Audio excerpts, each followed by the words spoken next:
नमस्कार दोस्तों, आप सबका स्वागत है आज के लेक्चर में। आज लेक्चर नंबर 33 का श्री गणेश है। आज हम 33rd लेक्चर में पहुंच गए। आइए, कमेंट 33, लेक्चर 33, क्वेश्चन 33। आज का जो मैं आपको कमेंट का थ्योरी में एक्सप्लेनेशन देने वाला हूं, मैंने वैसे अपनी डेरिवेटिव के लेक्चर में फेस टू फेस कह लीजिए, पेन ड्राइव कह दीजिए, यूट्यूब कह दीजिए, प्रैक्टिकल लेक्चर्स में इसके ऊपर 2-3 क्वेश्चंस तक कराए हुए हैं। लेकिन मैंने आपको वचन दिया है कि जून 2014 जब से न्यू सिलेबस शुरू हुआ, मैं यहां तक जब आप पेपर दे रहे हैं, जितने कंसेप्ट्स कमेंट्स आए, जितने भी शॉर्ट नोट्स आए और जितने भी डिस्टिंग्विश बिटवीन आए हैं, मैं वचनबद्ध हूं, मैं कराऊंगा। यही सत्य है, यही सत्य है, यही सत्य है। आइए, क्वेश्चन 33 एक बार हम देख लें कि है क्या। 33 है क्या? Discuss the mark to mark settlement of index futures. बहुत ही प्यारा सा क्वेश्चन है। प्रैक्टिकल भी आता रहता है, थ्योरी भी आ रहा है। सीए और आईएसडब्ल्यू में तो आता ही रहता है प्रैक्टिकल, थ्योरी तो हर जगह आ रहा है। तो प्लीज नोट कर लें। आज का हमारा 33rd कमेंट है, discuss the mark to mark settlement of index futures. मैं आपको एक बात बताऊं कि ये चैप्टर है डेरिवेटिव्स का।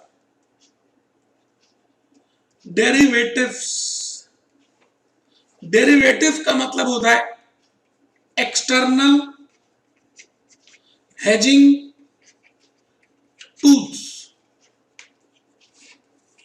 एक्सटर्नल हेजिंग टूल्स, हम डेरिवेटिव्स को कहते हैं ये एक्सटर्नल हेजिंग टूल्स हैं। हेज का मतलब क्या होता है? What is the meaning of to hedge? To hedge means to cover और टू कवर द रिस्क। अपने रिस्क को कवर कर लो, उसको कहते हैं बेटे हेज। आप बताइए, आप जब बारिश होती है तो कुछ लोग रेनकोट लेकर जाते हैं, कुछ लोग छाते में घूमते हैं। तो बेटे ये छाता या रेनकोट क्या है? हेज करना। मुझे देखिए, अभी सर्दियां शुरू नहीं हुई, मैंने ब्लेजर पहन लिया। ब्लेजर पहनने का मतलब क्या है कि कहीं मुझे सर्दी ना लग जाए। अगर सर्दी लग गई तो मेरे दिन खराब होंगे। तो मैं अपने आप को सर्दी से हेज कर रहा हूं, बचा रहा हूं। बेटे मैं सर्दी को कंट्रोल नहीं कर सकता। I can not control external environment, but I can hedge my self. हम सबको मरना है बेटे। मैंने तो अपनी लाइफ की लाइफ इंश्योरेंस पॉलिसी भी ली हुई है। आपका क्या ख्याल है? आपने ली हुई है? बेटे हम सबको एक दिन मर जाना है। तो अगर मैं LIC ले रहा हूं, लाइफ इंश्योरेंस पॉलिसी ले रहा हूं, तो मैं अपने आप को हेज कर रहा हूं, अपने फैमिली मेंबर्स को हेज करा रहा हूं। तो बेटे हेज का मतलब है टू कवर द रिस्क। और हेज के अलग अलग टूल्स हैं बेटे, डेरिवेटिव के अलग अलग टूल्स हैं। जैसे मैं कहूं जी, एक टूल है फॉरवर्ड कॉन्ट्रैक्ट, फ्यूचर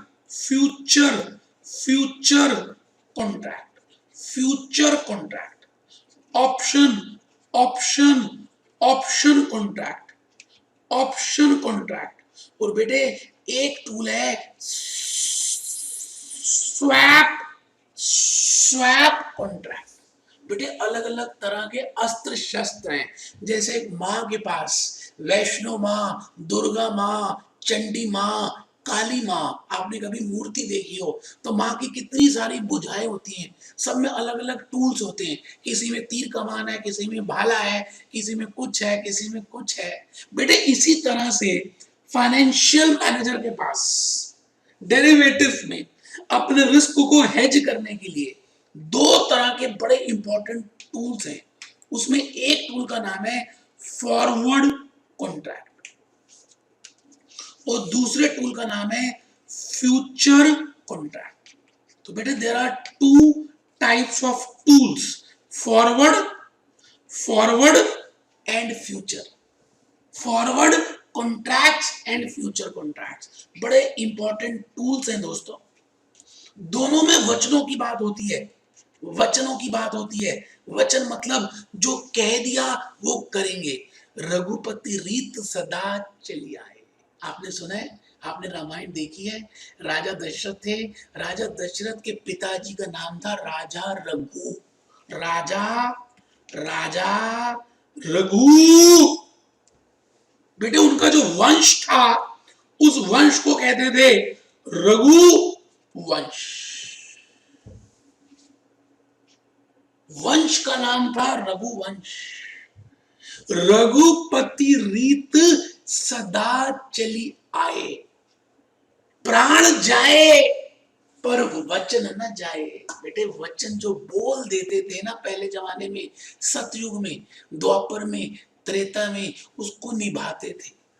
बेटे भगवान राम ने तो अपने पिताजी का वचन दिया हुआ निभाने के लिए 14 वर्ष का वनवास ले लिया। बेटे कलयुग में आजकल वचन निभाए नहीं जाते, वो हम अभी उसमें नहीं जा रहे। मैं आपसे ये कह रहा हूं कि बेटा फॉरवर्ड कॉन्ट्रैक्ट में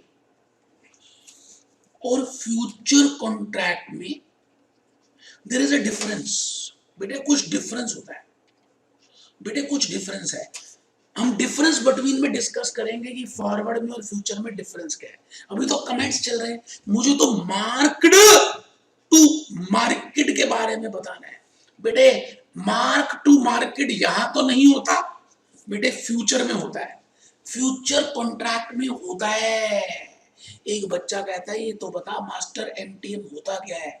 बताता हूं, इतनी भी जल्दी क्या है यारो, रात अभी बाकी है यारो, बात अभी बाकी है। मैंने कहा बेटे बेटे फॉरवर्ड कॉन्ट्रैक्ट जो है वो over the counter OTC contract है, ओवर द काउंटर। और जो फ्यूचर कॉन्ट्रैक्ट है बेटे वो exchange exchange exchange traded contract. बेटे एक्सचेंज के थ्रू ट्रेड होता है।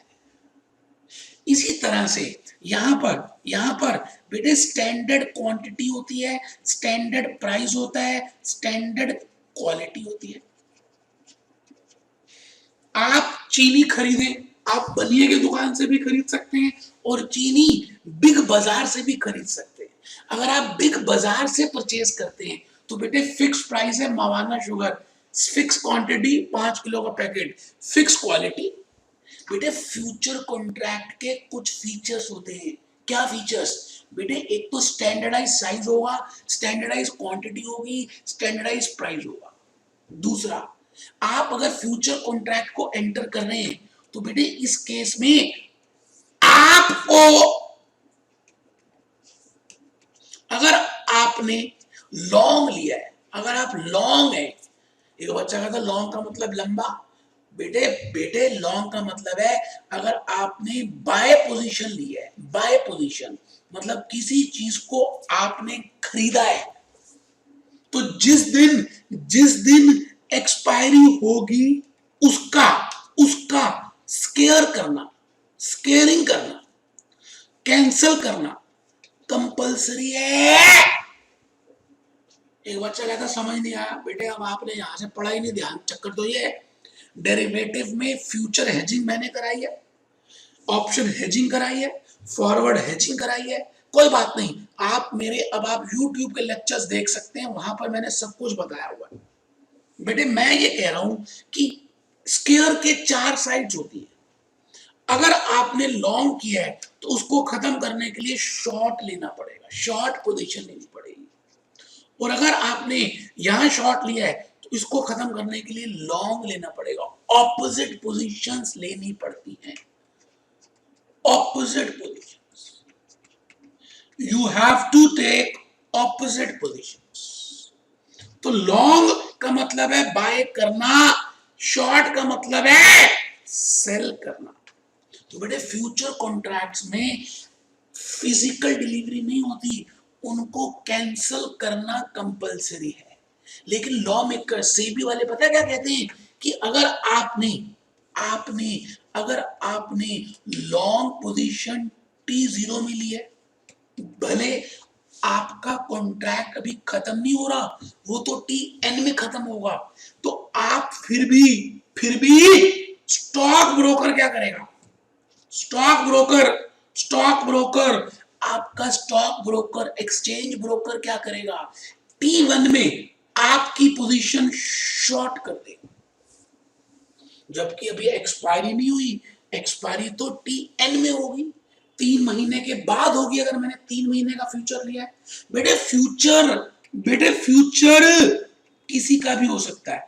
अगर आप गोल्ड का लें तो हम नाम डालेंगे गोल्ड फ्यूचर, अगर आप सिल्वर का लें तो हम नाम डालेंगे सिल्वर फ्यूचर, अगर आप कमोडिटी का लें तो हम नाम डालेंगे कमोडिटी फ्यूचर, अगर आप शेयर्स का लें तो हम नाम डालेंगे स्टॉक फ्यूचर, अगर आप बॉम्बे स्टॉक एक्सचेंज का बेंचमार्क सेंसेक्स का लें, सेंसेक्स या निफ्टी तो उसको क्या बोलते हैं?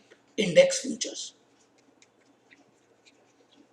बेटे चाहे वो इंडेक्स फ्यूचर्स हो, चाहे वो कमोडिटी फ्यूचर्स हो, चाहे वो स्टॉक फ्यूचर्स हो, चाहे वो गोल्ड फ्यूचर्स हो, हमें कोई टेंशन नहीं है, इन सभी फ्यूचर्स की ऑफसेटिंग होना जरूरी है। एक तो जिस दिन मैच्योरिटी होगी उस दिन तो होगी, लेकिन लॉ मेकर्स ये कह रहे हैं कि इसमें टाइम ज्यादा लग सकता है और इसमें रिस्क पोजीशन बहुत ज्यादा है। तो स्टॉक ब्रोकर को कह रहे हैं रोज क्या कर भाई, जिस व्यक्ति ने ये फ्यूचर लिया है उसका प्रॉफिट एंड लॉस बना, उसने लॉन्ग कितने में लिया, शॉर्ट कितने में लिया, से शॉर्ट का मतलब सेल, लॉन्ग का मतलब बाय, और उसका प्रॉफिट निकाल, और इस प्रॉफिट को उसके अकाउंट में क्रेडिट कर, और क्या पता लॉस आ जाए तो इस लॉस को उसके मार्जिन अकाउंट में डेबिट क्रेडिट कर।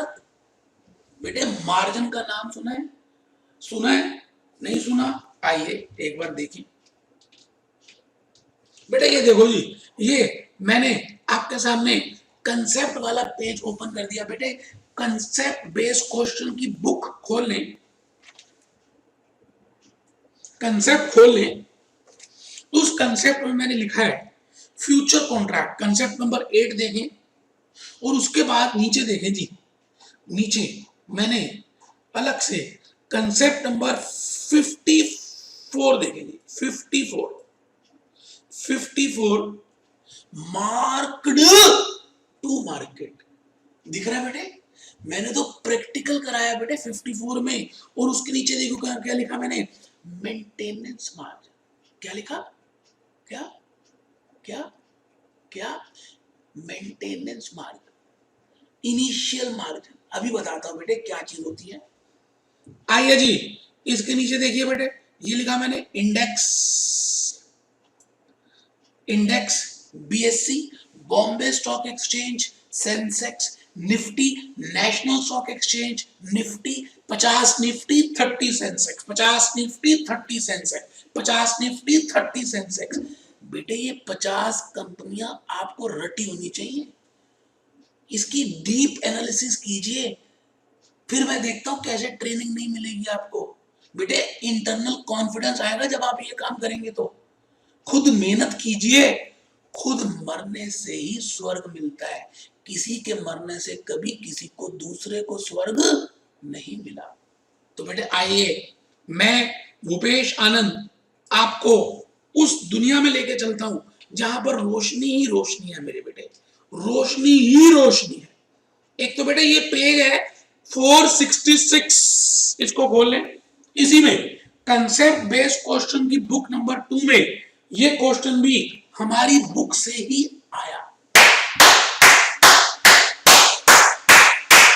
मैं अपने आप अपने लिए ही तालियां बजा देता हूं, क्योंकि आप तो YouTube में देखते हैं मेरे चैनल को, आप कमेंट तक नहीं लिखते। धिक्कार है बेटे ऐसे जीवन को, इतना कुछ मैं दे रहा हूं, आप कमेंट भी नहीं लिखते। अरे मैं ये थोड़ी कह रहा हूं आप पॉजिटिव कमेंट लिखो, कुछ भी लिखो, लिखो तो सही बेटे, उस चैनल को सब्सक्राइब तो करो। यहाँ इतनी मेहनत हो रही है, यहाँ दुनिया लग गई, और आप जो है अकेले चुपचाप बैठे हो बेटे। ऐसे अकेले अकेले नहीं बेटे ना। प्लीज आप, अगर आपको मेरी लेक्चर्स अच्छे लग रहे हैं तो आप ये लेक्चर्स बाकी लोगों तक पहुंचाएं। फेसबुक में आप खुद पोस्ट करें, यूट्यूब में कमेंट लिखें, मेरे चैनल में जाकर सब्सक्राइब करें। मैं समझूंगा मुझे जो मिलना था मिल गया, और फिर भी कुछ भी नहीं लगता, कोई बात नहीं, ईमानदारी से पढ़ें, पास हो जाएं, फिर भी मुझे लगेगा जो मुझे मिलना था मिल गया। आइए इन्हीं बातों के साथ ये पेज निकाल चुके होंगे आप बेटे। Page 466, write a short note on marked, वैसे नाम है मार्क्ड टू मार्केट। तो बेटे mark to market feature implies that the value of the future contract is set to 0 at the end of each trading day, at the end of each trading day. It means, underline कर दीजिए, each trading day. Page निकालिए जी। It means debiting और crediting the clients equity accounts, equity मतलब margin accounts, with the losses और gains of the day based on the margin money. बेटे maintenance margin, initial margin के basis से। It is important to note that through marked to market process, the clearing house substitutes each existing future contract with a new contract that has the settle price or the best price. Base price will be the previous days closing nifty value। आराम से बेटे आइए, इसको वैसे मैंने शुरू के pages में भी दिखाया हुआ है, अगर आप ध्यान से देखें, फर्स्ट पेज ही खोल लें तो मैंने एक जगह लिखा है what is the difference between, ये देखिए difference between, page number 435, page 435, difference between future contracts and forward contracts. ठीक है जी, देखो जो डिफरेंस में पहला डिफरेंस है लिक्विडिटी। लिक्विडिटी बेटे ये डिफरेंस वाली क्लास में कराऊंगा, मेरे पास अब टाइम थोड़ा सा इसमें लग जाएगा। मैं ये वाला पॉइंट बताना चाहता हूं कि फॉरवर्ड कॉन्ट्रैक्ट में मार्क्ड टू मार्केट नहीं होता, लेकिन फ्यूचर कॉन्ट्रैक्ट में there is a process of marked to market. एक बच्चा को नींद आ रही थी, उसने कहा मास्टर ये तो बता ही नहीं रहा, तू बार बार बकबक कर रहा है, mark to market, mark to market, होती क्या भला है ये मार्क टू मार्केट। बता रहा हूं बेटे, बता रहा हूं, ये लो मेरे बेटे, मैं बता ही देता हूं बेटे। बेटे मैं कह रहा हूं कि एक रामलाल है, रामलाल को ऐसा लग रहा है कि 3 महीने के बाद इन्फोसिस के जो शेयर्स हैं, इनका जो प्राइस है, इसको लग रहा है रामलाल को कि प्राइस बढ़ जाएगा। किसको लग रहा है? रामलाल को लग रहा है, और किसको लग रहा है? तो रामलाल आज क्या करता है, right ride ride ride to by ले लेता है। इसका मतलब लॉन्ग इन्फोसिस फ्यूचर में हो जाता है। अब बेटे रामलाल को जब फ्यूचर एक्सचेंज में ये कॉन्ट्रैक्ट लेने की बात आएगी तो बेटे इसका जो ब्रोकर है इसकी केवाईसी करेगा और इससे कुछ पैसे मंगवाएगा। बेटे उसका नाम है इनिशियल मार्जिन। आराम से, कोई जल्दी है ही नहीं, कोई जल्दी थोड़ी है बेटे। मैं भूपेश आनंद आपसे ये कह रहा हूं कि आप कभी भी फ्यूचर कॉन्ट्रैक्ट जब एंटर करेंगे तो आपको इनिशियल मार्जिन देना पड़ेगा। सेबी ने नोटिफाई किया होगा कि इतनी वैल्यू पे इतना इनिशियल मार्जिन होगा। अब आपने मान लेते हैं 1000 रुपए की चीज ली और 100 यूनिट्स लिए, मतलब 1 लाख रुपए की चीज ले ली। अगले दिन ब्रोकर शाम को ये जरूर चेक करेगा T1 के एंड में। आपने T1 में ये सुबह सुबह ये लॉन्ग फ्यूचर लिया, मान लेते हैं T1 के एंड में यहां पर प्राइस है उसी चीज का 900 रुपए हो गया, तो बेटे उसी चीज की वैल्यू कितनी हो गई? 90,000 रुपए। बेटे वैसे इस कॉन्ट्रैक्ट का अभी एक्सपायरी पीरियड नहीं आया, वो तो 3 महीने के बाद आएगा, लेकिन 1 लाख की चीज की वैल्यू कितनी हो गई? 90,000 रुपए। तो ब्रोकर क्या करेगा? T1 के एंड में, T1 के एंड में, T1 के एंड में बेटे उस रामलाल के मार्जिन अकाउंट को बनाएगा।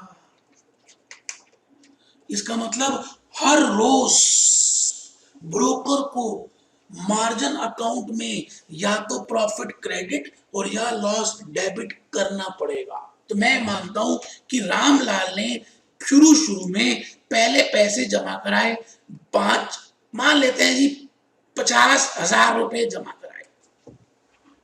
इनिशियल मार्जिन बताइए जी एंट्री क्या होगी? बेटे बुक्स ऑफ ब्रोकर में एंट्री क्या होगी? बुक्स ऑफ ब्रोकर है ना, उसमें रामलाल का अकाउंट है, तो ब्रोकर की एंट्री पास करेगा bank account debit to Ramlal, तो बाय बैंक आ गया 50,000। अब आप ये बताइए जी, बताइए T1 के एंड में उसको लॉस हो गया MTM 10,000। अभी ये कॉन्ट्रैक्ट एक्सपायर नहीं हुआ लेकिन लॉस तो हो गया। किसको लॉस हुआ? रामलाल को। एक बच्चे को नींद आ रही थी, उसने कहा मास्टर ये तो पता लॉस हुआ कैसे? क्या बातें करते हो, पता नहीं कहां से पढ़ा आपने। मैंने कहा आपने T1 के बिगिनिंग में लॉन्ग किया था 1 लाख से और T1 के एंड में शॉर्ट हो गए थे 1 लाख से, तो बताइए 10,000 रुपए का लॉस हुआ या नहीं हुआ? मास्टर ये अभी एक्चुअली में एक्सपायर तो हुआ नहीं। हाँ बेटे मुझे पता है, बेटे मार्केट के नॉर्म्स हैं कि हर रोज प्रॉफिट और लॉस कैलकुलेट करना, तो बेटे 10,000 रुपए हम यहां पर डेबिट कर देंगे। अब कितना बैलेंस रह गया जी इनिशियल मार्जिन का? तो ये पहला दिन कंप्लीट। मान के चलते हैं कि मेंटेनेंस मार्जिन वो कह रहा है जी 30,000 रुपए का हर समय होना चाहिए। इनिशियल मार्जिन अलग चीज होती है, मेंटेनेंस मार्जिन अलग चीज होती है। इनिशियल मार्जिन का मतलब है स्टार्टिंग में कितने पैसे जमा कराने पड़ेंगे उस सौदे को लेने के लिए, उसको बोलते हैं इनिशियल। अब इनिशियल मार्जिन या तो बढ़ता रहता है और या घटता रहता है। बढ़ेगा कैसे? प्रॉफिट की वजह से। घटेगा कैसे? लॉस की वजह से। तो अगर इनिशियल मार्जिन घट गया और मेंटेनेंस मार्जिन से कम हो गया तो आपको दोबारा से पैसे जमा कराने पड़ेंगे। इसका मतलब मेंटेनेंस मार्जिन को हम खाली चेक करने के लिए यूज करते हैं। जैसे मैं एग्जांपल देता हूं, 30,000 जबकि बैलेंस मेरे पास है 40,000 का, तो कोई टेंशन नहीं। अब देखिए जी, दूसरा दिन आ गया, मैं यहां था T1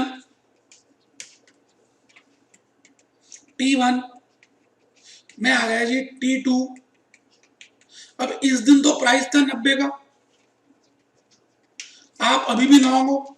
मान लेते हैं T2 के दिन इसका प्राइस हो गया 48,000 मान के चल रहे हैं बेटे, 48 हो गया। इसका मतलब अगर हम T2 में इसका अकाउंट बनाएंगे, किसका, रामलाल का, तो रामलाल के अकाउंट में 90,000 डेबिट होंगे क्योंकि लॉन्ग है, और बेटे 48,000 क्रेडिट होंगे क्योंकि शॉर्ट है, और बेटे 42,000 रुपए का लॉस आ जाएगा। आराम से मेरे बच्चे, लगने ना पाए मेरे लाल, 42,000 रुपए का लॉस आ जाएगा। अब ये 42,000 रुपए का लॉस उसी के अकाउंट में दोबारा से डेबिट होगा। अब बताइए जी, अब बताइए बाय बैलेंस 40 आ रहा है, लॉस तो 42 का हो गया, और मेंटेनेंस मार्जिन 30 का होना चाहिए, जबकि यहाँ तो मेंटेनेंस से भी नीचे चीज चली गई। तो जैसे ही ये बैलेंस नीचे चला गया, इस रामलाल को दोबारा से अपना मार्जिन मनी जमा कराना पड़ेगा। अगर दोबारा कराएगा तो इनिशियल मार्जिन के जितना कराएगा। जरा मुझे बता दीजिए कितना आपके हिसाब से जमा होना चाहिए। मेरे हिसाब से तो 52,000 जमा होना चाहिए। 52 52 52 52 52 52 52,000 होना चाहिए मेरे दोस्त। क्यों? क्योंकि 2,000 का तो लॉस ही हो गया, मार्जिन तो सारे खत्म हो गया, उल्टा 2,000 और देने हैं। इसका मतलब मेंटेनेंस मार्जिन तो 30 है, उसकी तो धज्जियां उड़ गई। मेंटेनेंस मार्जिन खाली चेक के लिए होता है। तो कितना और जमा कराएं, जमा कराना चाहिए या नहीं कराना चाहिए, इसकी चेकिंग खाली मेंटेनेंस मार्जिन से होती है। कितना और कराएं, वो तो इनिशियल मार्जिन जितना ही कराना, जब भी कराना है। बेटे आप सुबह टंकी भरते हो ना पानी की, तो बेटे जब ऑन होती है तो पूरी टंकी भरी जाती है ना, या तो ऑन ही ना करें, ऑन तब करेंगे जब पानी मेंटेनेंस से नीचे आ गया, लेकिन जब ऑन होगी तो पूरी भरी जाएगी। बेटे ये जो रोज हम प्रॉफिट और लॉस निकाल रहे हैं, इस प्रोसेस का नाम है मार्क्ड टू मार्केट। क्या नाम है? Marked to market. बेटे अब समझ आया? आपने थ्योरी में पढ़ा हुआ था, तो बेटे अगर आपको लॉजिक समझ आ गया है तो आप मेरे प्रैक्टिकल क्वेश्चंस डेरिवेटिव के लेक्चर 2 या 3 में यूट्यूब में मैंने अपलोड किए, वहां से देखें। उसके बाद ये थ्योरी का ये वाला कमेंट वाला लेक्चर जरूर देखें। और बेटे जो मैंने बुक में बताया, आपको 2 जगह बताया, एक तो क्वेश्चन नंबर 1 और एक वो पेज नंबर वहां पे दिखाया, करके जाना। बेटे बड़ी मेहनत कर रहा हूं सिर्फ आपके लिए, क्योंकि अपने तो अपने ही होते हैं बेटे। प्लीज बेटे आप सभी से रिक्वेस्ट है, मन लगाकर पढ़ाई करें और जीवन में आगे बढ़े, अग्रसर बने, भाग्यवादी ना बने, कर्मवादी बने। इतने कर्म करें कि आप अपना भाग्य भी बदल दें। आप चाहें तो सब कुछ कर सकते हैं। आइए इन्हीं बातों के साथ आज का मैं लेक्चर यहीं पे कंप्लीट कर रहा हूं।